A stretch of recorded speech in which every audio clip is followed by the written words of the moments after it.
dreams just random images fired from an unconscious brain during sleep? Or something much more important, like life-saving inner guidance? How dreams can be healing and early warning tools for disease, financial crisis, or success. And love is still one of the behavioral science's greatest unanswered questions. Hello, I'm your host, author Kat O'Keefe Kanavos. Welcome to Dreaming Healing, where dreams and cutting-edge scientific research meet on syndicated Dreamvisions 7 radio network. Dreaming Healing is every Tuesday at 9 a.m. and 9 p.m. Eastern, with live shows on the first and third evenings at 9 p.m. Eastern, 6 p.m. Pacific, when you can call in and ask Kat questions about your amazing dreams.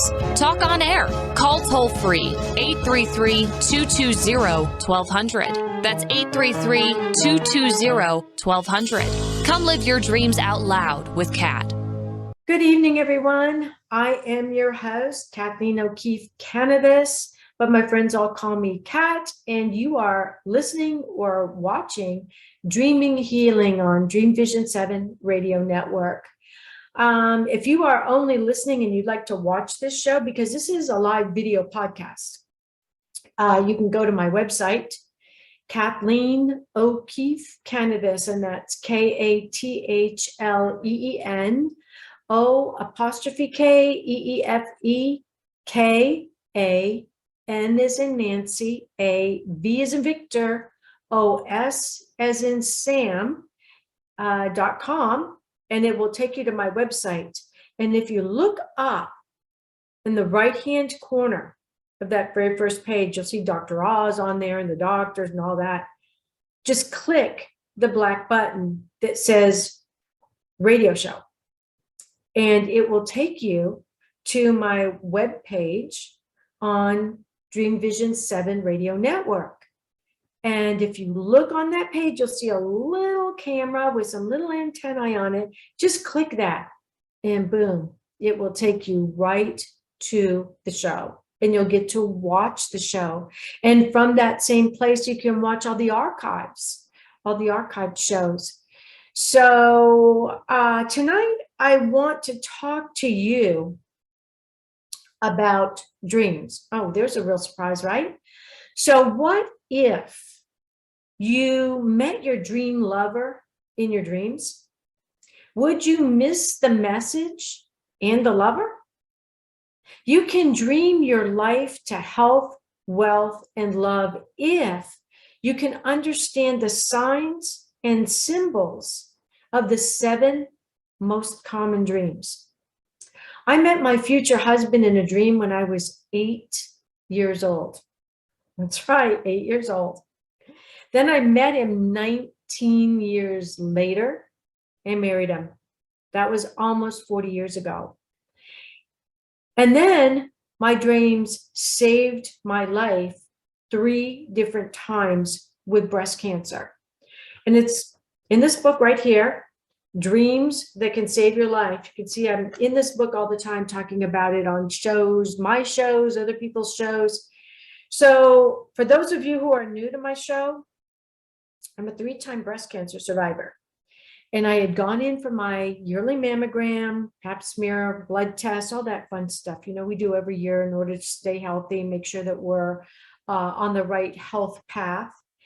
And the information that came back in letter form from my tests was that I was healthy and that they would see me in a year. And that started my precognitive dreams. And these dreams were different than any other dreams I'd ever had in my life, because I would be in the middle of a dream. Let's say I was having a dream about walking through, I don't know, a shopping mall. Yeah, I could really get into that, right? Walking along a shopping mall, looking at windows, talking to people, and boom, all of a sudden, the dream would freeze, just freeze.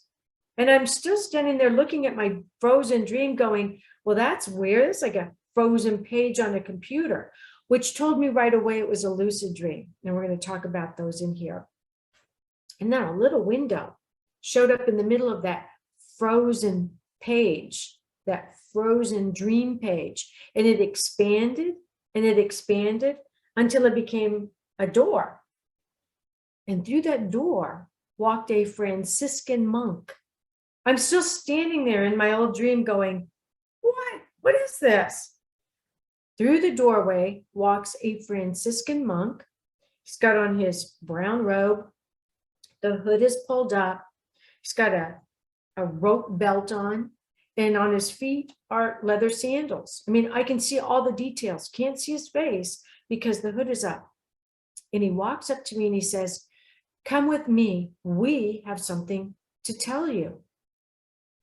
So I'm looking at him in the dream and I'm like, okay. I mean, how often do you tell a monk no? You know, you just, I don't know. It's like just something you don't really do. No, I don't think I'm going to follow you. So I did. I followed him through this doorway into what I call the room between realms.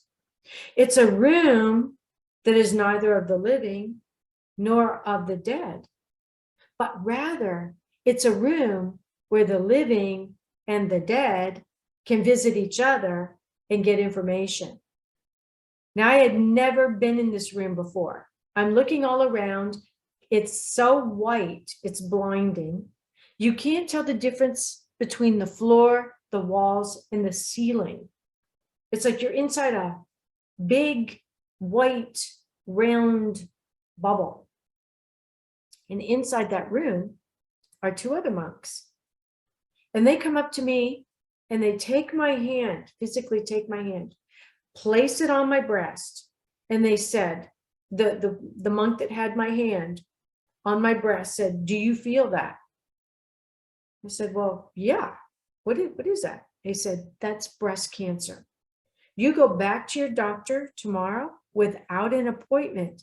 Yeah, just show up and tell him you need a second set of tests. And then the first monk that I saw took me by the hand and led me back through the dream door into the room between realms. And once I stepped over the threshold, the door became a window, the window closed, and boom, my dream turned right back on, right where it had stopped. Because while I was in the room between realms, time had stood still. I was on another parallel universe. I was not here. I was not on the earth plane. I wasn't even in my mind in my dream in the earth plane. I was in a parallel universe where you could get information from the living and the dead, where they could speak. So when I woke up the next morning, this dream was so vivid. I wrote it all down in my journal, and it was so strong for me that I went back to my doctor. I did it. I drove all the way back into Boston. It was like an hour and a half drive. And I said, you know, I know something's really wrong. I'd like a second set of tests. And my doctor looked at me and said, you are the picture of perfect health. You are too young for breast cancer. It doesn't run in your family, and you don't have it. And I said, look, I really know something's wrong. This female intuition, I know it is. Is there something else that we can do? Well, he ended up giving me the same mammogram again, the same blood test again, and the same physical. And he told me he couldn't feel anything. The blood test didn't show anything, and neither did the mammogram. That information came to me again through the mail. And that night, I had the dream again. The monks took me through the room into the realm between rooms. Same thing, my dream froze. The window pops up, window turns into a door. The monk walks through, takes me by the hand, takes me into the room between realms, says, you have breast cancer. Go back without an appointment and tell your doctor you need exploratory surgery. And then led me back out, and boom, doors closed up. My regular dream started right back up because I was out of that parallel universe where time had stood still. So I did. This happened 3 times. I went back to my doctors and I said, look, I need exploratory surgery. Well, you can imagine my doctor looked like I had poured gasoline on top of myself and lit myself on fire. He just stood there with his mouth open, his eyes bugged out, and he goes, I cannot do exploratory surgery on you because you think something is wrong when all the tests are telling you you're healthy. I can't do that. You have to think about the consequences of that, such as infection, or he gave me a whole list of things. And I looked at him, and when I was in the room between realms with the monks, I had started crying when I saw him, and I said, look, I know why you're back. I know why you have me here. There's nothing I can do to make that doctor give me exploratory surgery. There's nothing I can do to make him give me a second set of tests. And I can't perform any of this on myself. So if I really do have breast cancer and it's being missed, you need to do something, give me something to help me convince them to do what you want them to do to find this breast cancer in me. The monk reached into the sleeve of his brown cloak, and he pulled out this white feather, this little white feather like you would see on the floor that came out of your pillow. And he handed it to me. And he goes, if you use this feather tomorrow as if it were a sword to cut through all of his arguments, and you cut through all that red tape, you will get the treatment that you need, but you have to use this feather.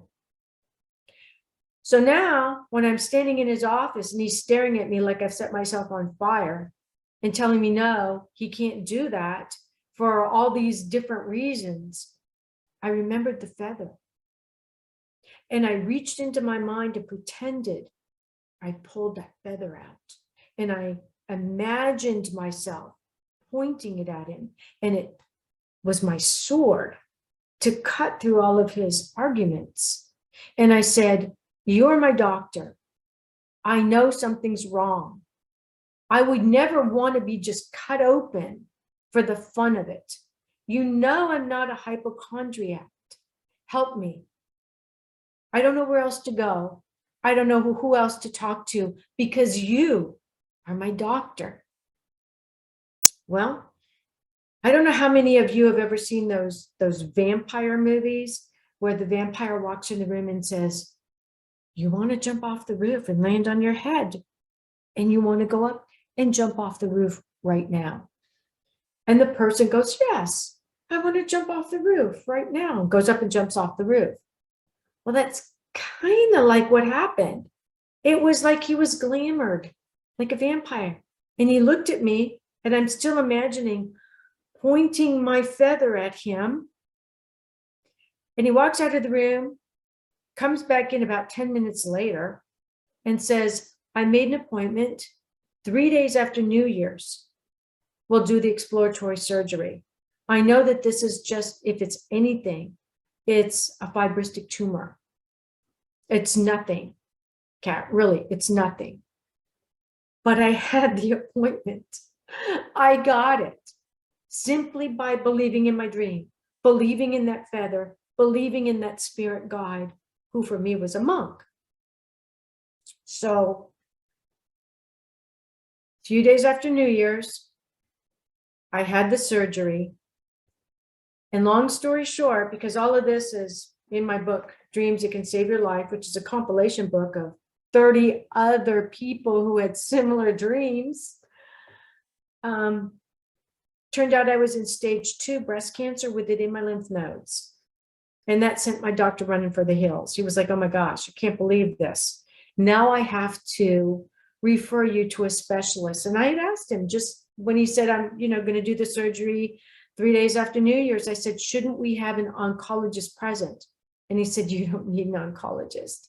You don't have cancer. If anything, it's going to be a fibrostic tumor, nothing else. So now it's obvious. I have breast cancer, stage 2 in my lymph nodes. So what I want to talk about on this show, and I ended up having that 3 times. And what does that tell us? It tells us that we can have precognitive dreams that can actually save our life. It goes beyond female intuition when you have spirit guides that come into your dreams to save your life, which is what they did. We all have spirit guides and guardian angels. We were born with them. We're their job, and they take that job very seriously. So getting back to what if you met your dream lover in your dreams? What if you met your spirit guides in your dreams?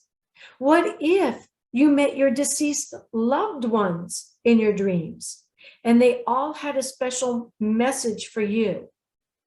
How could you decipher that message? How could you get that lover? How could you meet your future? How could you meet your spirit guides or realize the person speaking to you was your dead grandmother, telling you she loved you, telling you you had a concern that she wanted you to be aware of? All of that can happen in your 7 most typical dreams. This is the book, Dreams That Can Save Your Life. And Dr. Larry Burke, who was chief of radiology at Duke University Medical, and I wrote this book together. And it's a compilation of dreams that 30 people had. And it's a cutting edge book that has been translated into Italian. It was an Amazon bestseller, Nautilus Book Award. It's been translated into Italian. And just recently, it was translated into Chinese. And I always have to look for the number in the corner here to tell which side of the book is the front, because it looks just like the back if you turn it upside down. So anyhow, it's been translated into Chinese, which really thrilled me because the Chinese are very big into dreams and ancestor worship. They believe their ancestors can come into their dreams and help them, guide them, give them important information. So Dr. Larry Burke was chief of radiology at Duke University Medical.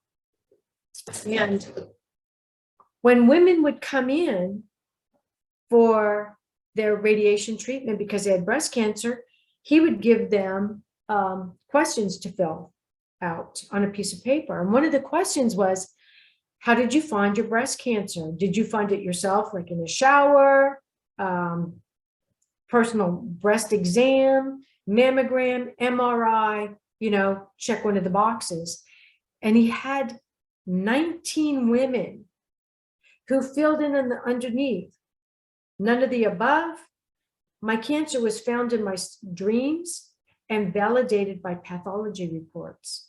Well, that just blew his mind, because that means that their precognitive dreams diagnosed their breast cancer that was then validated by science. That was incredible. The medical community had not seen that before. So Dr. Larry Burke called me up and said, I'd like to write some papers about these dreams that breast cancer survivors had that diagnosed their illness. And you can tell I'm really popular. People call me all the time.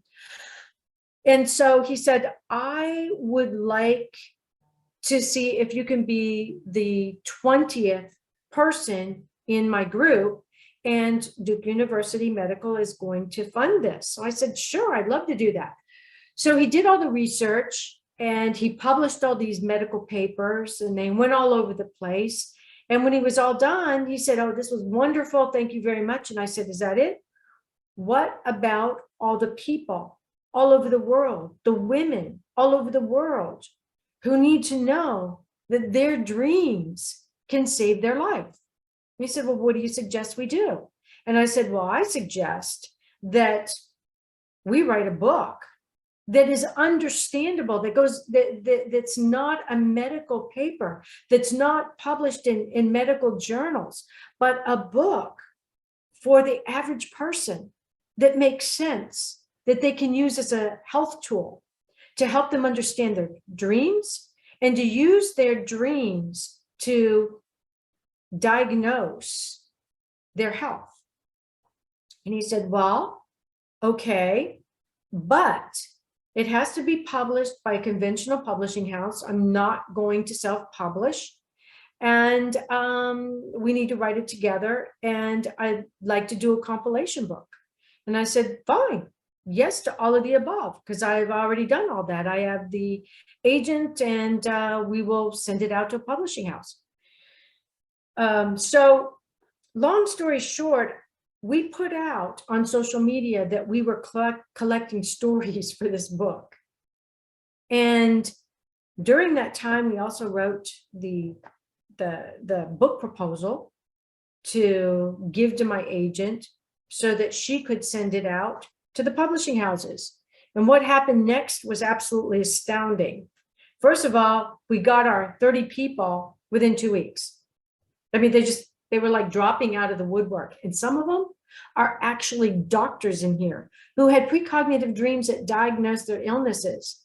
And they asked us to change their names because the hospitals in which they work would have not been happy with that fact. So we did, we changed their names, but you'll figure it out. It's this doctor in there. And so you'll know that this is in fact a doctor. And all of the people in the book had to send us their medical reports showing they had the dreams first, and then the pathology reports confirmed those dreams, confirmed that they were in fact true. So my agent sent the book proposal to 4 or 5 publishing houses just to kind of see what the reaction would be. Well, within 2 weeks, we were in a bidding war. Yeah, who'd have thunk, right? Yeah, we were in a bidding war. And so 5 months later, the book was written and published and on the shelves.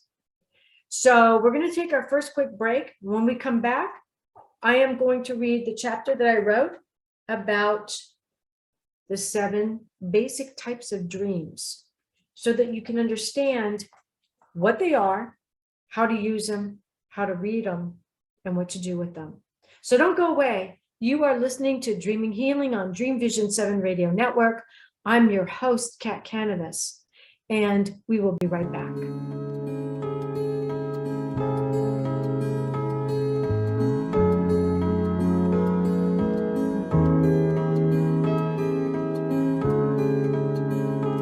What if dreams can diagnose your life?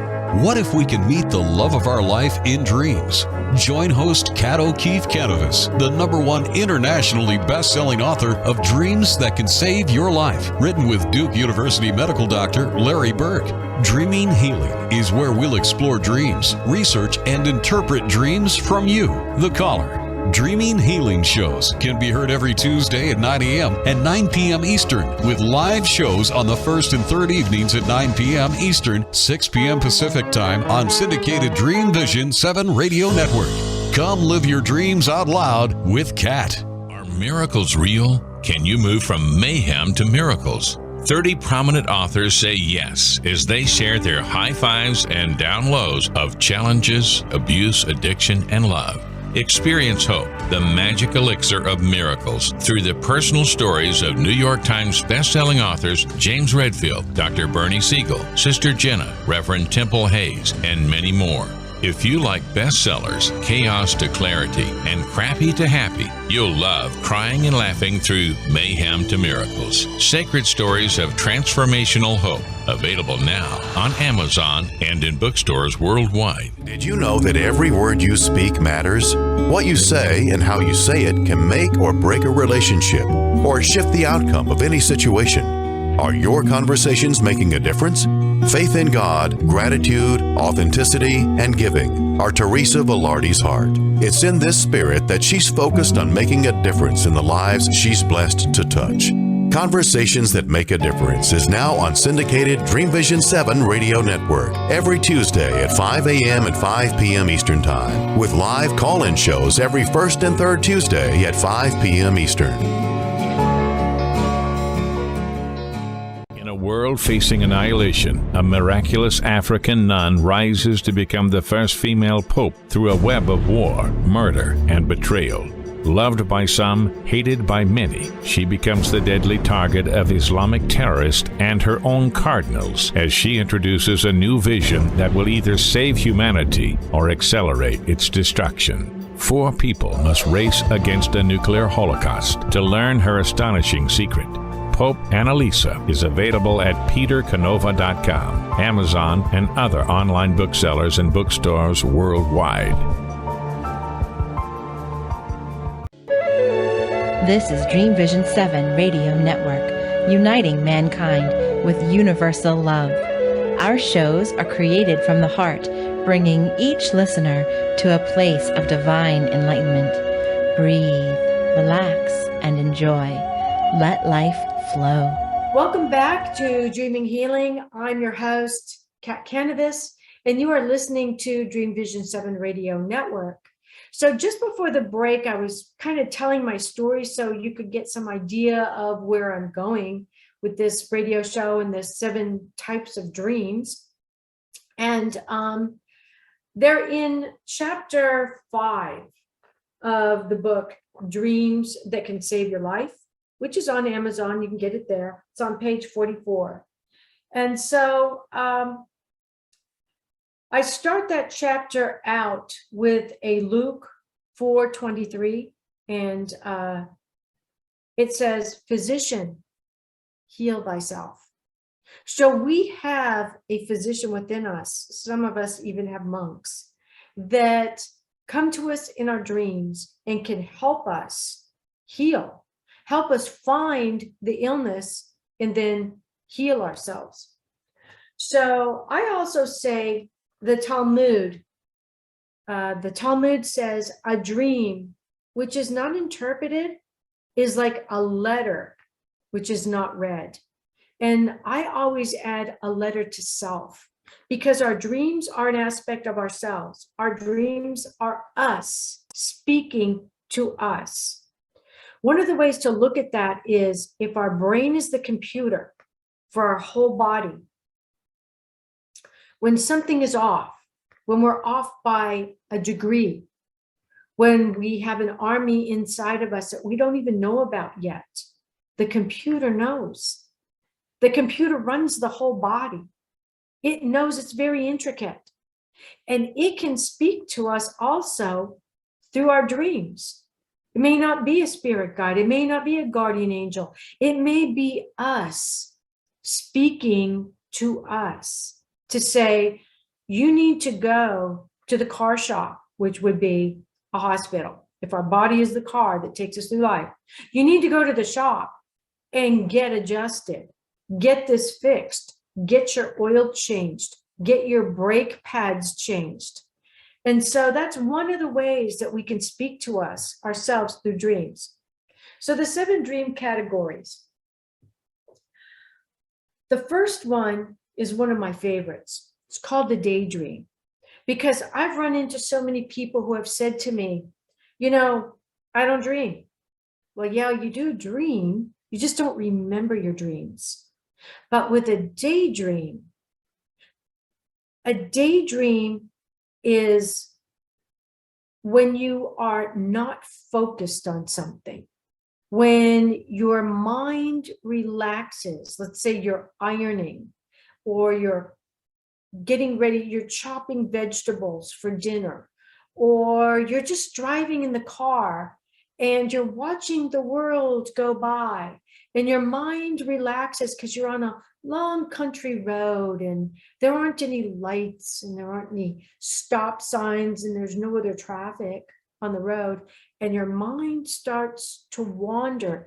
It will wander often to what you need, whether it's a break from reality and suddenly you're Xena warrior princess, sprinting over mountaintops, whatever it is you really need to have right then to make you feel relaxed, happy, fulfilled, give you that feeling of fulfillment. And one of the things it can do is it can crack your dream door open. That's right. The dream you had last night that you didn't think you had because you didn't remember any of it, your daydream can go in there and just crack that little dream door open, push it open just enough for your daydream to be able to reach in and grab an aspect of that dream and pull it into your waking world. And that's why it's really important, if you can, with a daydream, record it on your phone. You don't want to lose it because it's like trying to hold on to smoke. Poof, it's gone. Record it on your phone. And when you get home, add it to your dream journal. If you don't have a dream journal yet, that's the time to start one. Put it right into your dream journal and give it a title, any title at all. It doesn't really matter what it is, so that if you have another daydream and you get more information through that cracked dream door, you know where to add it. You know what to dream to add it to. You can go, oh my gosh, yeah, I remember that dream now. I remember that part of that dream. And my last daydream told me about that dream. Now you know where to put it. So daydreams are mental wanderings. That's what they are, or meanderings.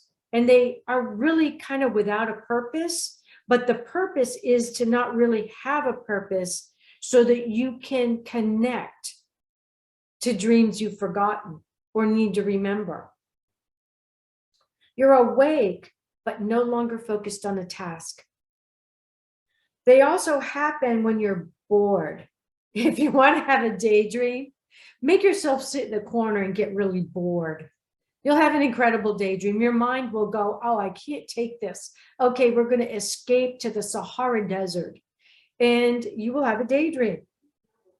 So have you ever found your mind drifting off into imagery and experiences like flying through the air or fighting imaginary foe? That's kind of a daydream. You may be taking a break from the stresses of everyday life in order to solve a problem, build self-esteem, and your dreams can help you build self-esteem. Make plans for your future or allow time and space for creativity. It's also through a daydream that you can problem solve. You can get solutions to maybe something that's happening in the workplace.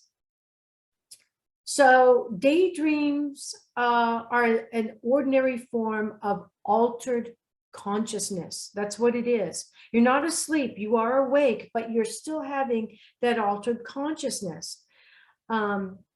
Consciousness is your level of alertness during your waking hours. And daydreams are transient lapses in the control of attention focused on your external world that can lead to a shift.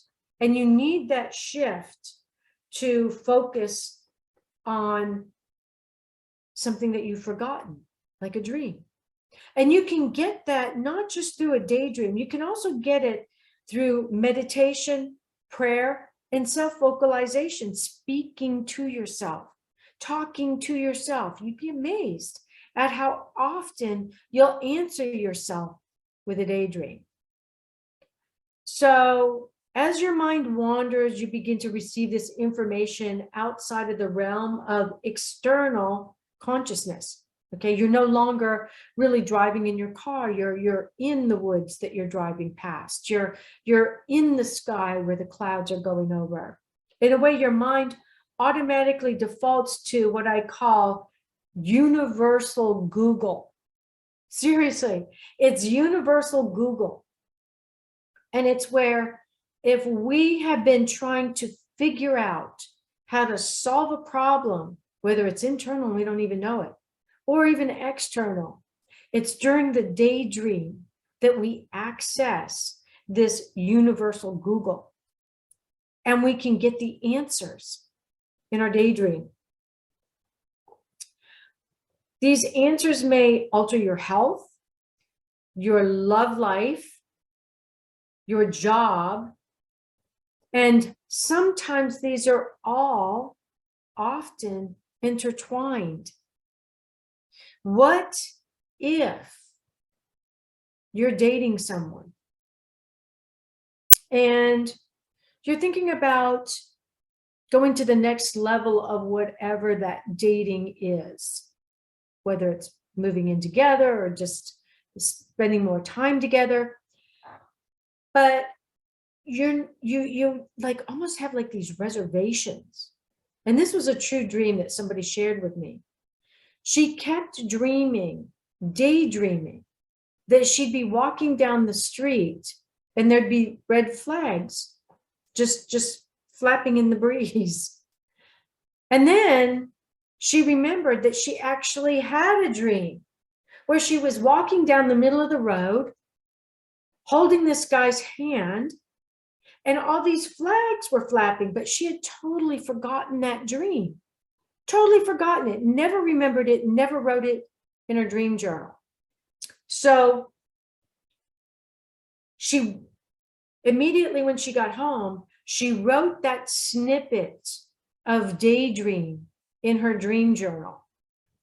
And the next night, she had the same dream again, recurrent dream, like my monks.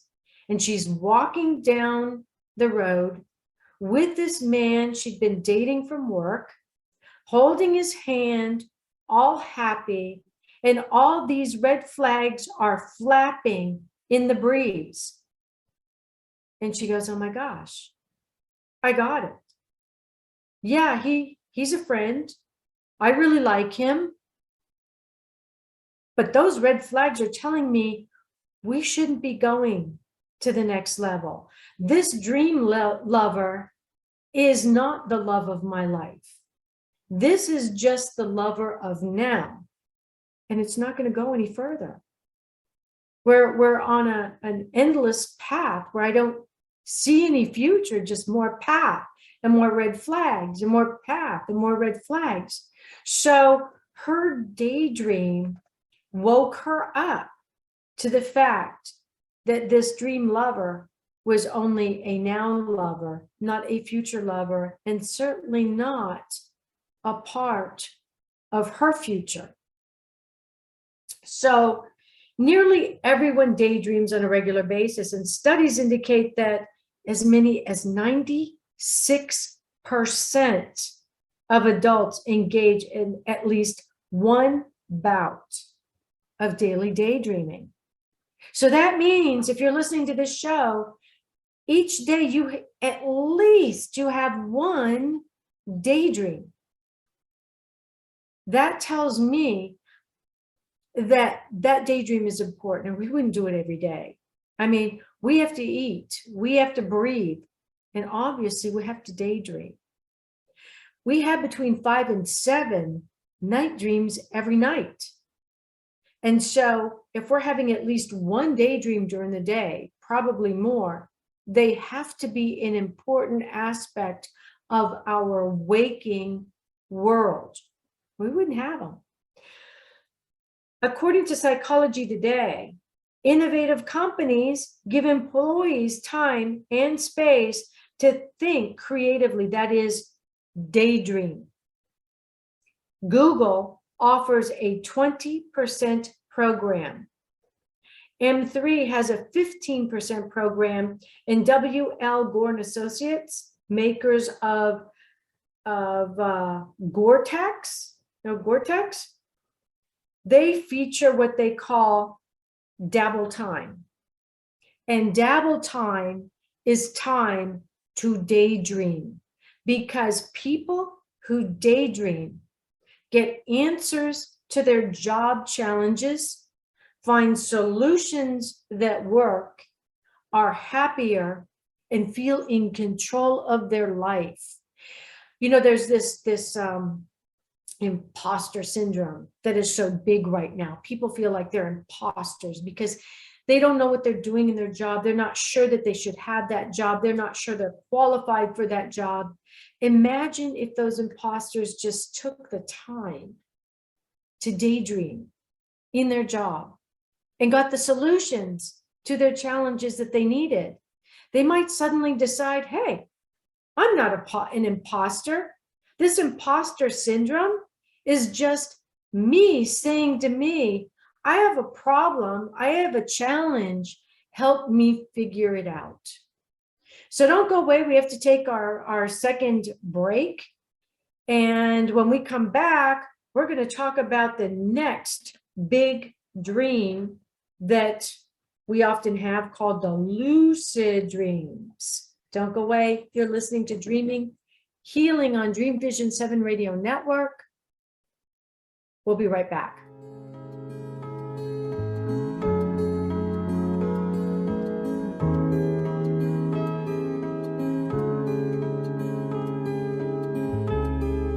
What if dreams can diagnose your life?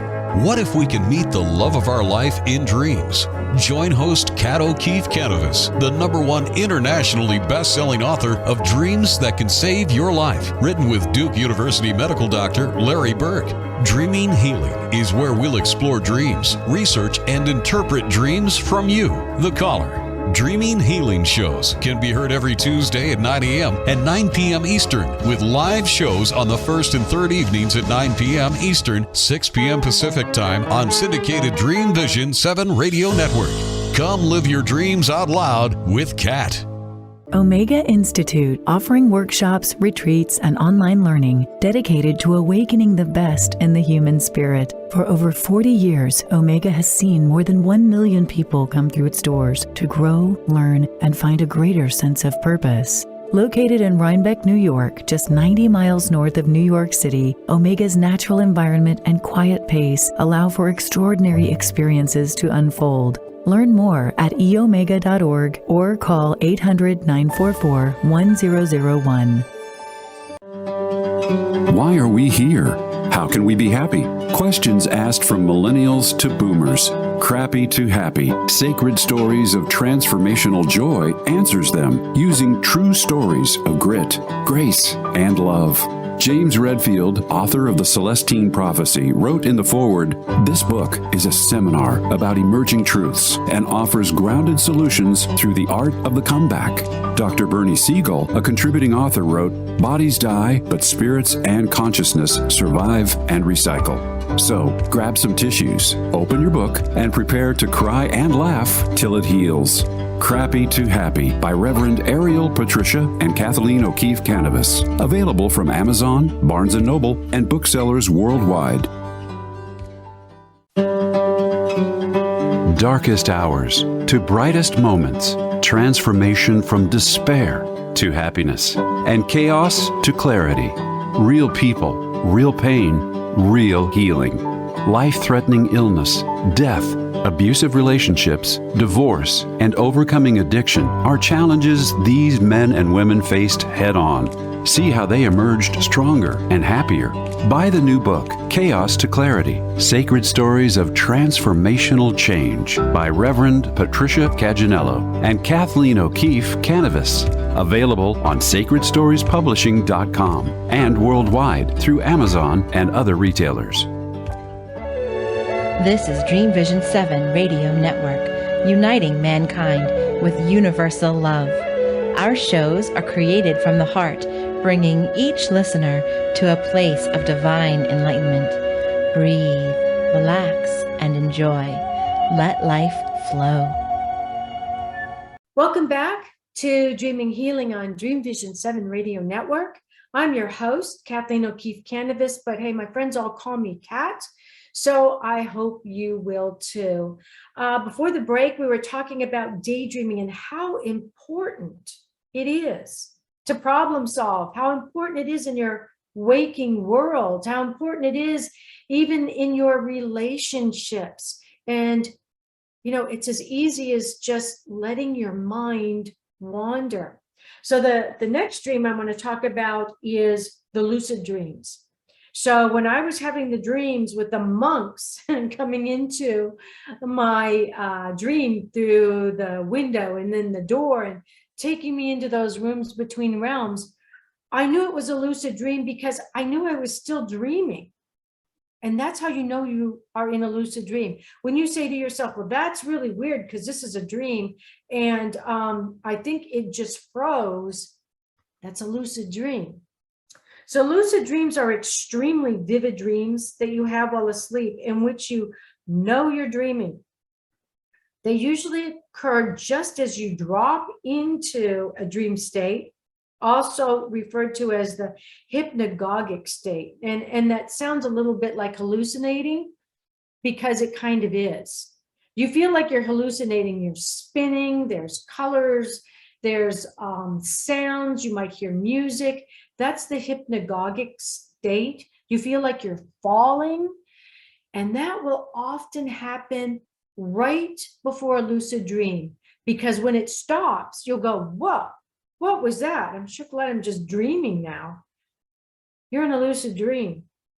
The term lucid means clear, but lucid dreaming is more than having a clear dream. You must know it's a dream while you are dreaming by being aware of the environment within your dream. You need to know where you are. You need to be able to look around and say, hey, you know, I'm on a cliff. I'm hanging on the side of a cliff.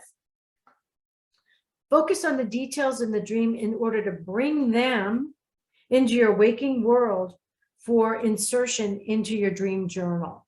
So talk to yourself in your lucid dream if you need to. Say, you know, I need to remember that I'm hanging on the side of this cliff and I just had a rat run up and start talking to me, right? Because you want to be able to write down what that rat says. Some of us have spirit guides that are angels with beautiful wings, and some of us have rats. Doesn't mean they're any less important. With time and practice, you can learn to control the outcome of these dreams to make them emotionally and physically healing dreams. I always say, want to change your life? Change the ending of your lucid dream. Get into your dream and change that ending. If in the ending of your lucid dream, let's say that dream was about how you broke up with the love of your life, and at the end of the dream, you're crying and you're reaching out to him and or her, and you're sitting on the curb of a street going, I can't go any further. I need to get him back. What can I do to get him back? Change the ending of that lucid dream. Tell yourself to stand up and say, I'm leaving him. He's doing me a favor by walking away, because now there's room for someone who's right. And your whole life is going to change. Suddenly, aches and pains that you've had and you don't know where they're coming from and you can't make them go away will disappear. Suddenly, your relationships will start to work. You'll be happier because you'll no longer feel like you were left on the side of the road. You see where I'm coming from? With a lucid dream, you can change your life by changing the ending. And that's the magic of a lucid dream. Not just having a rat run up and talk to you, changing that ending. And you can do it. So the next one is nightmares. So I always say that a nightmare is a gift in disguise, because it's so easy to forget all the other dreams. Nice, cozy dreams. Oh, all the birds are singing and you're dancing in the hallway and everything's wonderful. Yeah, that's really easy to forget, but how easy is it to forget a nightmare, especially a recurrent nightmare? Because a nightmare is a message from your inner self to you that something needs to be addressed. And it's a good thing you're having the nightmare, because now you can address it and you can have a lucid nightmare. Absolutely. Eventually, when you keep having that recurrent, and that's the next thing we're going to be talking about, that recurrent lucid nightmare, you can simply change the ending of that nightmare and change your life. So I say nightmares tend to happen also when you first fall asleep because they're very similar to your lucid dream. Because your nightmare wants you to remember it. That's why you're having it. And that brings us to our recurring dream. A recurring dream, like a nightmare, is a message you're just not getting. And so it could be a very, very important message. It could be a message like I had. You have breast cancer. Get back to your doctor. Get back to your doctor and get a second set of tests because you have to find it to cure it. They didn't tell me to go find Swami Wami Rama Lama Ding Dong because I'd have gone and done it. They said, go back to your doctor. My spirit guides, guardian angels had faith in the medical community. They just didn't have faith in those tests. And that can happen. So in my case, I had a recurring nightmare that was a lucid dream. Yeah, I had all three of those wrapped together. And it was a recurring dream because it took me 3 times to finally understand I had to stand in my power, speak my truth to that doctor, and say, I'm not leaving your office till I get that second set of tests. I will be here for the next month if I need to, because I'm not going away. Starting today, I am not going away. And that's where our dreams can save our lives and heal our bodies. Another dream is the healing dreams. So while I was going through cancer treatment, I had dreams that told me what chemos to take. That drove my doctors nuts. Thank God they continued to work with me. What chemos to take, what chemos not to take, what foods to eat. I had a dream where my spirit guides told me to eat dandelions. So when I woke up from this healing dream that was lucid, because they were pointing to the dandelion, and I was like, you want me to eat that? Are you kidding? That's a weed. So when I woke up, I went to the computer, looked up, Googled dandelions, found out it's one of the healthiest things that you can eat to cleanse your liver. And when you're going through chemotherapy, one of the organs that's attacked the most is your liver because it gets rid of the toxins. And the chemotherapy is about as toxic as you can get without being dumped into a reactor. Okay, so I did. I started eating the dandelions and I found that they were really very good. Yes, they are bitter. So what I did was I boiled them, took the dandelions out, sauteed them in a pan with onions, and turned the dandelion water into dandelion tea. Kept it in my refrigerator, added some honey to it, and drank it. It was delicious. And I still do that to today. I do the same thing. And I think this is the last dream of the 7. No, there's one more, is the epic dream. So all of these dreams that I told you I had, the healing dream, the recurrent dream, the nightmares, the lucid dreams, the daydreams, they can be epic. By epic, an epic dream is always big in nature. In other words, you just can't forget it. It's like, oh my gosh, that was unbelievable. They're also referred to as great dreams, cosmic dreams. They're so huge, so compelling and vivid that they cannot be ignored. That's the key. They cannot be ignored. So when the woman is walking down the street in her dream, holding her lover's hand, and there's red flags flapping, and she can't ignore that dream, that's an epic dream because it really did change the direction of her life. Then we have the precognitive dreams. And those are dreams that come true in your waking world. How do you know if they come true in your waking world? Well, you don't unless you write them down. You have to write them down, underline the important aspects of that dream, and watch for it in the waking world, such as in your precognitive dream, you're driving your car, there's a big snowstorm, you see a woman in a purple dress on the side of the road, you see a stop sign, and your car goes right through the stop sign and you're hit by a truck and you don't remember anything after that. So then a week later, you have to go to work. During work, this big snowstorm comes in and you're driving down the street and you see the woman in the purple dress and you go, bingo, I remember that dream, and you pull off the road. And no sooner do you pull off the road than a big truck goes barreling right through because he can't stop at the stop sign either. That dream is in this book. That's a precognitive dream. And in my case, my precognitive dreams were that I had breast cancer. The dreams were proved true by the pathology reports. And so under precognitive dreams, the key to a precognitive dream is being able to validate it in the waking world.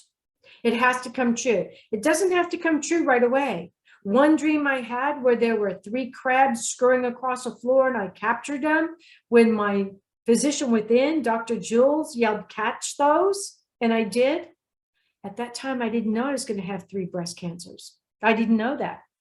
That was a precognitive dream because the cancer is the symbolic sign for, the crab is the symbolic sign for cancer. And that brings us to, within our precognitive dreams, the symbolic precognitive dreams, where you've got signs, symbols, abstract information, could be difficult to understand until it happens in your waking world.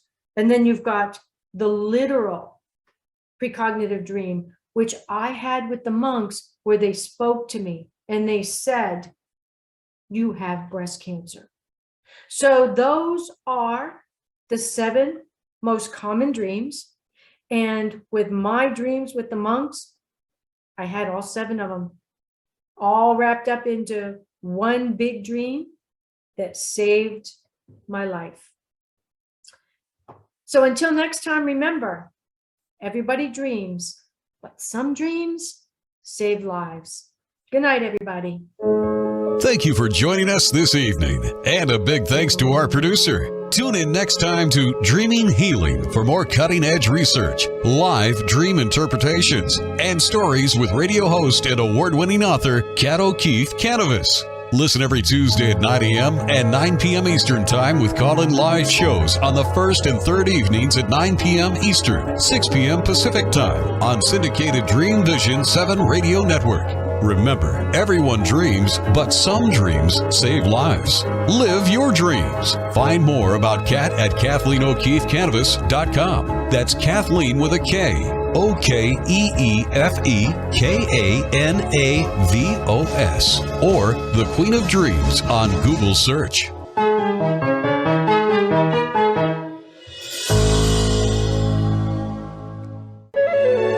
This is Dreamvisions 7 Radio Network, uniting mankind with universal love. Our shows are created from the heart, bringing each listener to a place of divine enlightenment. Breathe, relax, and enjoy. Let life flow.